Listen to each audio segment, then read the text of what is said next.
इस वीडियो को देखने के बाद आप समझ पाएंगे कि आलस्य क्या है, यह कैसे पैदा होता है और इसे कैसे खत्म किया जा सकता है। एक बार आलस से परेशान एक व्यक्ति गौतम बुद्ध के पास आता है और कहता है, बुद्ध, मेरे अंदर बहुत आलस्य है। मैं इस आलस्य की वजह से अपने जीवन में वो सब कुछ नहीं कर पा रहा जो मैं करना चाहता हूँ। इस आलस्य ने मुझे बहुत परेशान कर रखा है। इसकी वजह से मैं अपने जीवन में उन्नति नहीं कर पा रहा हूँ। कृपया आप मुझे इस आलस्य से छुटकारा पाने का कोई तरीका बताएं। यह सुन गौतम बुद्ध मुस्कुराते हैं और उस आलसी व्यक्ति से कहते हैं, तुम्हें कैसे पता कि तुम्हारे अंदर आलस्य है? उस आलसी व्यक्ति ने कहा, बुद्ध, केवल मैं ही नहीं बल्कि मेरा पूरा परिवार भी यही कहता है कि मैं एक आलसी व्यक्ति हूँ। बुद्ध ने कहा, क्या तुम मुझे इसका प्रमाण दे सकते हो कि तुम एक आलसी व्यक्ति हो? उस आलसी व्यक्ति ने कहा, जी बुद्ध, मैं दे सकता हूँ। बुद्ध ने कहा, फिर प्रमाण दो। उस आलसी व्यक्ति ने कहा, बुद्ध, मैं ये तो जानता हूँ कि सुबह उठना मेरे स्वास्थ्य और मेरे मन दोनों के लिए लाभकारी है, लेकिन मेरा आलस्य मुझे सुबह जल्दी उठने ही नहीं देता। बुद्ध ने कहा, अच्छा, परंतु क्या तुम्हें पता है कि आलस्य होता क्या है? उस आलसी व्यक्ति ने कहा, बुद्ध, मुझे ये तो नहीं मालूम कि आलस्य होता क्या है, लेकिन ये जो कुछ भी है बहुत बुरा है। बुद्ध ने कहा, आलस्य एक मानसिक अवस्था है, एक भाव है, एक विचार है, जिसे जाने अनजाने में हम इंसान खुद ही अपने अंदर पैदा करते हैं। आलसी व्यक्ति ने कहा, परंतु वो कैसे बुद्ध? बुद्ध ने कहा, पहले तो तुम ये समझो कि हमारे भीतर आलस्य दो कारणों से पैदा होता है। पहला कारण है शारीरिक और दूसरा कारण है मानसिक। शारीरिक आलस्य का पहला कारण है भोजन।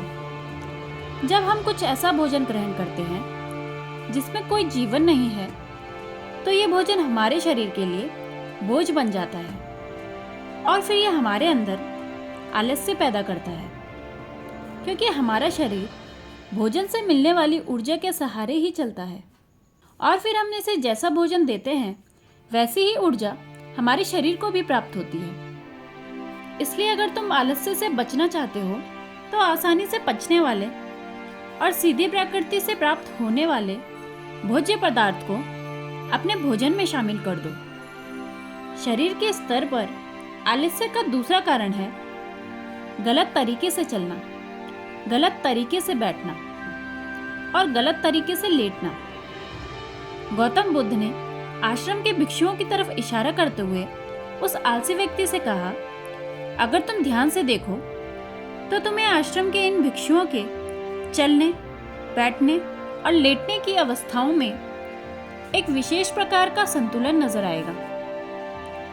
जब ये चलते हैं तो इनके पैरों के बीच एक तालमेल होता है। जब ये बैठते हैं तो इनकी रीढ़ की हड्डी एकदम सीधी होती है और गर्दन थोड़ी सी ऊपर होती है, और जब ये लेटते हैं तो इनका शरीर एकदम सीधे होता है। इनके शरीर के किसी भी अंग पर कोई तनाव नहीं होता, जिसके कारण ये एक गहरी और आरामदायक नींद ले पाते हैं। उस आलसी व्यक्ति ने पूछा, बुद्ध, क्या पर्याप्त नींद लेना भी उतना ही जरूरी है? बुद्ध ने कहा, ना कम न ज्यादा, हमेशा ही पर्याप्त मात्रा में सोना लाभकारी होता है। अगर तुम आज रात पर्याप्त नींद नहीं लेते हो तो तुम्हारा कल का पूरा दिन थकान और आलस्य से भरा होगा। इसलिए पर्याप्त नींद भी उतनी ही जरूरी है। आलसी व्यक्ति ने कहा, हाँ बुद्ध, ये तो मैंने भी महसूस किया है। बुद्ध ने कहा, शरीर के स्तर पर आलस्य का तीसरा कारण है सुबह जल्दी न उठना। यह सुन उस आलसी व्यक्ति ने कहा, हाँ बुद्ध, मैं तो सुबह जल्दी उठ ही नहीं पाता हूँ। बुद्ध ने कहा, तुम सुबह जल्दी तब उठ पाओगे जब तुम रात को जल्दी सोओगे। बुद्ध ने आश्रम के भिक्षुओं की तरफ इशारा करते हुए कहा, इन भिक्षुओं को देखो, इन्होंने रात्रि में अपने सोने का एक निश्चित समय निर्धारित कर रखा है और यही कारण है कि ये रोज प्रातःकाल जल्दी उठने में सक्षम हो पाते हैं। हर एक बौद्ध भिक्षु को अनुशासन का पालन करना होता है और यही अनुशासन इनके जीवन में संतुलन लाता है। कुछ लोग अनुशासन को एक बंधन समझते हैं। उन्हें लगता है कि अनुशासन उन्हें बांधता है, लेकिन सच्चाई ये है कि अनुशासन हमें बांधता नहीं बल्कि स्वतंत्र करता है। इसलिए अगर तुम शारीरिक स्तर पर आलस्य से छुटकारा पाना चाहते हो तो खुद को अनुशासन में डालो, एक निश्चित दिनचर्या का पालन करो। उस आलसी व्यक्ति ने कहा, लेकिन बुद्ध, शुरुआत कहाँ से करें?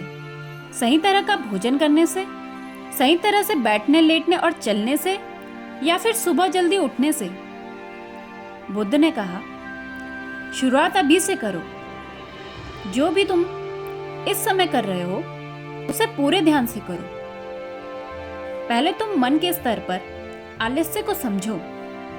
बुद्ध ने कहा, मन के स्तर पर आलस्य का पहला कारण है हमारी पुरानी गलत धारणाएं। जब हम किसी काम के लिए खुद को काबिल नहीं समझते तब हमारे भीतर आलस्य पैदा होता है। अगर हमारे मन ने यह विश्वास कर लिया है कि पिछली बार की तरह इस बार भी मैं इस काम में असफल ही होऊंगा, तो उस काम को करने में हमें आलस्य ही आएगा, जबकि हम खुद को यह नहीं समझा पाते कि पिछली बार और इस बार में बहुत फर्क है। अब हम मानसिक तौर पर वो नहीं हैं जो पहले थे। हमने पिछली हार से बहुत कुछ सीखा भी है। इसलिए मानसिक आलस्य से बचने के लिए सबसे पहले खुद पर विश्वास करना सीखो। मानसिक आलस्य का दूसरा कारण है छोटी सोच वाले और आलसी व्यक्तियों के साथ करना। कई बार ऐसा होता है कि हम खुद आलसी नहीं होते, लेकिन कुछ आलसी और कामचोरों लोगों के साथ रहते रहते हम खुद आलसी और कामचोर बन जाते हैं। यह सुन उस आलसी व्यक्ति ने कहा, हाँ बुद्ध, यह तो मैंने भी महसूस किया है। बुद्ध ने कहा, तो सबसे पहले आलसी और कामचोर लोगों की संगति में रहना छोड़ो। बुद्ध ने आगे कहा, मानसिक आलस्य का तीसरा कारण है काम को टालने की आदत। काम को टालना आलस्य और मानसिक तनाव का सबसे बड़ा कारण है। शुरुआत में तो हमको पता ही नहीं चलता, लेकिन धीरे धीरे ये आदत हमारे अंदर घर कर जाती है और ये एक अकेली आदत ही किसी भी इंसान की जिंदगी बर्बाद करने के लिए काफी है। इसलिए जो काम आज किया जा सकता है उसे कल पर कभी न टालें। बुद्ध ने कहा, मानसिक आलस्य का चौथा कारण है लक्ष्य का स्पष्ट ना होना।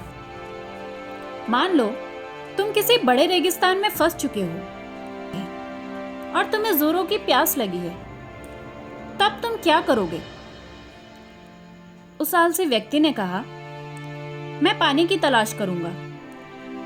मैं कोशिश करूंगा कि जल्द से जल्द रेगिस्तान के पास वाले गांव में पहुंच जाऊं। बुद्ध ने कहा, लेकिन अगर बहुत कोशिश करने के बाद भी तुम्हें पानी न मिले तब?